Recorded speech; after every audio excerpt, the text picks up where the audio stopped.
Huwag ka nang magmatigas, Mr. Santos. Maraming traidor na sakit ngayon. Kaya kung gusto mong mabuhay, makinig ka sa akin. We don't have much time. Nurse, please bumaba ka muna. Magpa-schedule ka ng CT scan, ultrasound, X-ray, MRI, lahat na. Dalihan mo, please. Okay po, Dok. Now!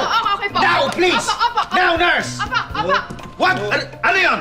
Hindi kasi yung kasama ko, Dok. Kakalabas lang bumili ho ng cough syrup. Cough syrup? Oo, Dok, eh. Okay naman ako, Dok. Kasi, yan mo, Dok, oo. What? Sandali! Huwag ka tumayo! Dahan-dahan! Mr. Santos! Dok, okay na. Please!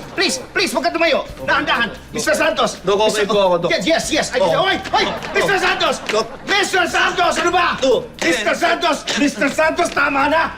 Paano ka namin matutulungan kung hindi mo tutulungan ang sarili mo? Makinig ka sa akin! Marami kang sakit! Naintindihan mo? Marami kang sakit! Hati ka kuya! Ano hindi?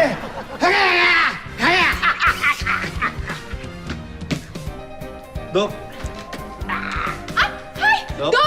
Dok! Ay, ano nangyari kay Dok? mukhang natake yata. Bakit siya inatake?